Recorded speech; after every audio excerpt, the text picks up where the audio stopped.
Hi, my name is Joanna and today I'm going to be talking to you all about this machine. This is the Brother 1034D Overlocker, or if you're American you might call it a Serger. And it is a great budget overlock machine. Some overlocking machines can get really pricey, but this one is a really great price.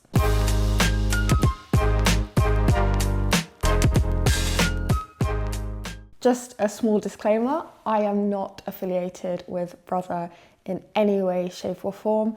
They have not asked me to make this video. I have never been paid by Brother. This machine was bought out of my own money and I just wanted to talk about it a bit. Okay, so first things first, I'm just gonna do a quick 360 tour of the machine. So on the front here, you can see you've got your tension dials. Quite often, if I'm sewing with a new fabric, I'll set them all to the middle value, which is 4, and I'll just adjust things depending on how my stitch is looking. You also have your presser foot here and your needles. So the machine takes 2 needles. Okay, if I turn it around, on this side you have the hand wheel, just like on a normal sewing machine, and you have your lift for your presser foot. So when I put this handle up, the presser foot goes up. On the back of the machine, you don't have anything except this, I think it's called like a tree or spindle tree or something, and it holds your thread. It goes up and down because when you transport your machine or want to pack it up, it's a lot easier to put it down and put it in a bag, and it could break if it was just stood up like this the whole time. This side is where it gets interesting. So at the bottom you have a switch for your knife in the machine. So that switch turns the knife on and off. And you also have these 3 dials, which I'll go into in a bit more detail later on in the video. In terms of what the machine comes with, it came with a manual, which is very, very handy. And I will talk a bit about that in a minute. It came with a DVD. I don't know if they still come with DVDs because honestly, I don't have a DVD player. I'm not sure I know anyone who has a DVD player, and it seems a bit redundant. I've never used it. It also came with this really useful quick reference guide for threading the machine, which is a really useful like set of diagrams to help you learn how to thread the machine, and that's been really useful. As you can see, it's a bit tatty, and that is because I've used it quite a bit. And then in this bag, a few other bits came with the machine. So firstly, you have these spool caps, and that's for if you're using small spools with the machine, as opposed to using these cones I have on. I have never used these. I always just use my cones. I have a set of 4 cones of black, white and burgundy, and honestly it's really expensive to get more colours because obviously you have to buy them in sets of 4s. So for any dark colours I normally just use black, for any light colours I normally use white, and then burgundy is kind of because I do sew quite a bit of red and burgundy, so that was one that I thought I should invest in. Aside from the spool caps, it also came with these like spool covers, which again I've never used, and I think they're also to do with if you're using small spools of thread instead of the cones. It also came with some tweezers, which is really useful for when you're cleaning out the machine and you need to pull out bits of fabric. It also came with a little lint cleaner, which I use quite often, and the other side has a little pokey bit, again really useful for cleaning out the machine. It came with a hex key, which is useful for when you're taking out the needles on the front of the machine. In fact, you actually need it to take out the needles on the front of the machine, so I don't want to lose this. And then it came with some feet, and as you can see, I've not used them. They're still in the bag. So this is a piping foot. I believe this is a gathering foot, and I'm not even sure what this foot is. I'm sure it will tell me. Let me consult the manual. So you have the gathering foot, you have the piping foot, which it says is called a tape presser foot, And you have this, which is a blind stitch foot. So there you go. Yeah, I have never used these 3 feet. I have always just kept my standard foot on the machine. It works well in a really wide range of uses. An accessory I actually bought, or well, I was gifted by my boyfriend, is this trim trap collector, it's called.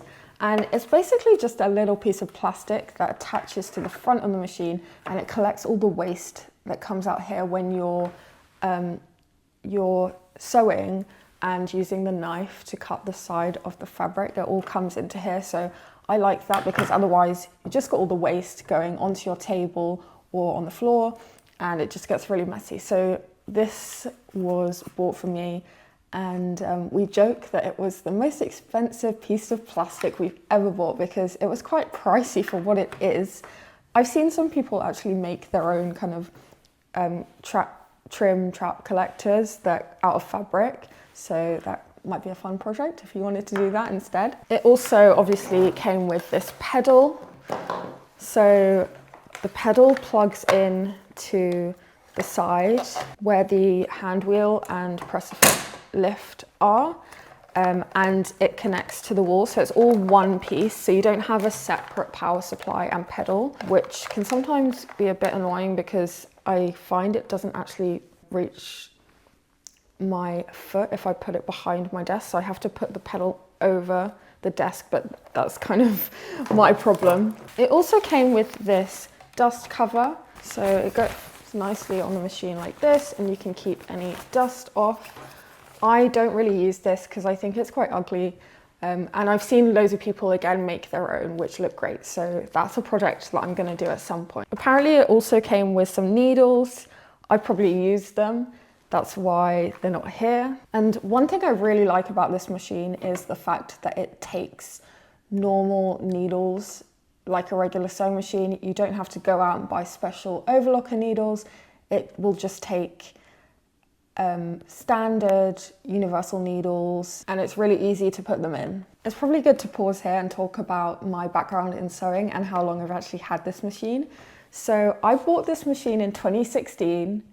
It is now 2024, so it's doing really well 8 years later. I was a beginner sewer and I really wanted an overlocker because I took a course in garment making, and they had really cool overlockers there for all the seams, to finish all the seams, and I really wanted one. And this was the best price at the time for an overlocker. Since 2016, I didn't super get into sewing really until 2020, when I started making loads of my own clothes. And since 2020, this has been used a lot.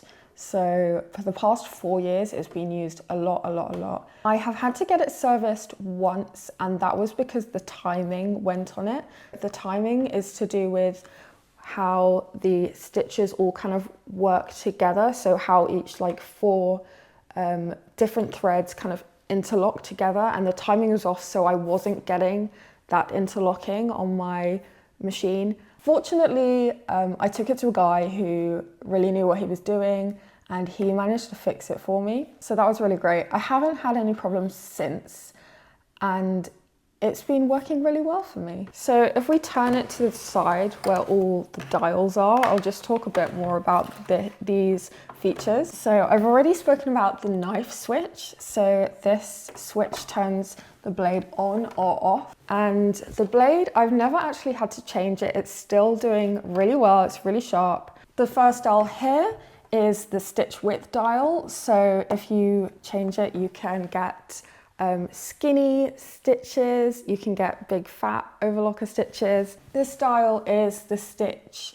length, so you can spread out your stitches. And the final dial here is called the differential feed, and it's really useful for when you're sewing stretch fabrics, and you might want to adjust it depending on how your stitch is looking, basically. Whenever I start a new project with the overlocker, I always test on a scrap bit of fabric and then have a look at how my stitches are looking and adjust everything based on that.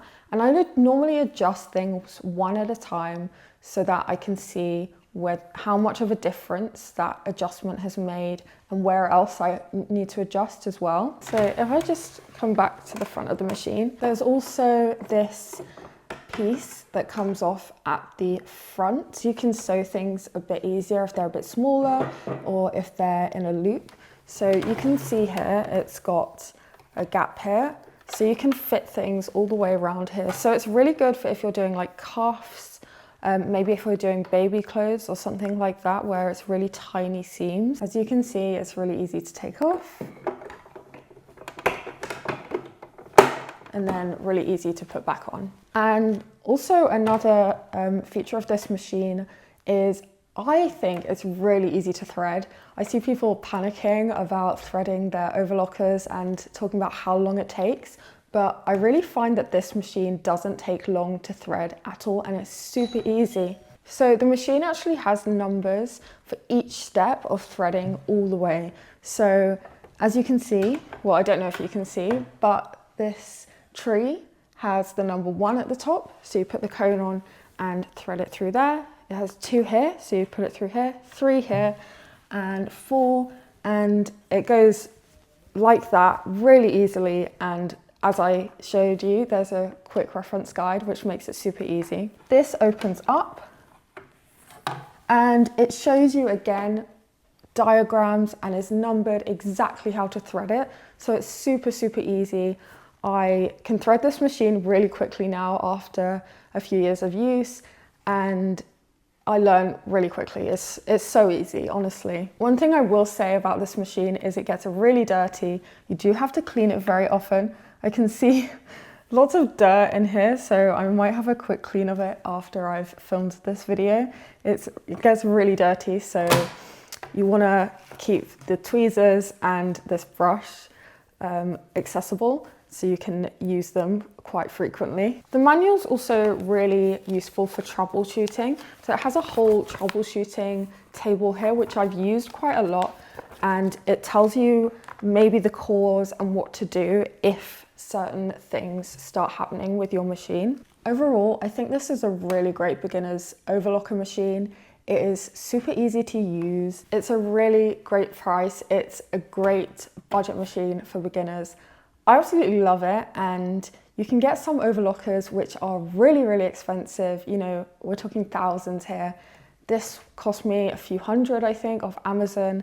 I'm so pleased with it. Over the 4 years I've been heavily using it, it has only ever let me down that one time when the timing went, and even then I got it back a couple of days later and it was perfect again. It's really such a great machine, so I can't recommend it enough, honestly. I just wanted to show a bit of a demo to show this machine in action. So when I turn it on, the light comes on under here, which is nice. And I'm just going to use a bit of scrap fabric to show you how the stitches. So I have the blade set on, and I'm just going to run this through.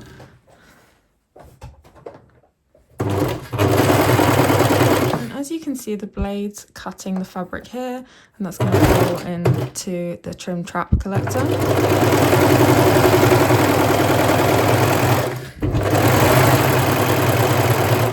My camera is shaking a bit, so this machine does vibrate a bit, and as you can hear, it's very loud. So I try not to use it when I'm going to disturb anyone in the house. This is what the stitch looks like. So as you can see, it's really neat and great for seams, for finishing seams. And that's the back, and it cut off this bit of fabric from the side. In this instance, I don't actually need to adjust anything. I think it's looking great. And I'm going to turn the machine off now and show you the inside. So I'm just going to pull this off and open this up. Turn it around a bit, and you can see that there is quite a lot of dust and dirt, so I'm going to give this a quick clean on camera.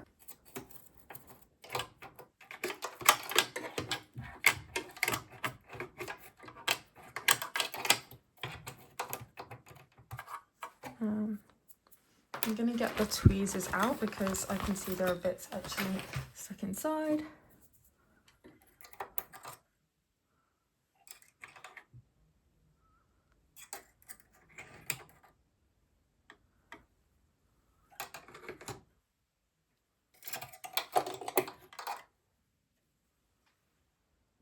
So I do clean this out fairly often, so it's not as dirty as it sometimes gets.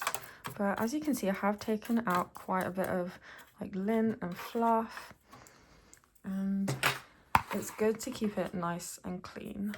Thank you so much for watching my video. My dog Charlie has decided he wants a bit of a cuddle now. If you have any questions, please feel free to put them in the comment section down below. And if you like sewing and craft related content, please feel free to subscribe, and we will see you in the next one. Say bye.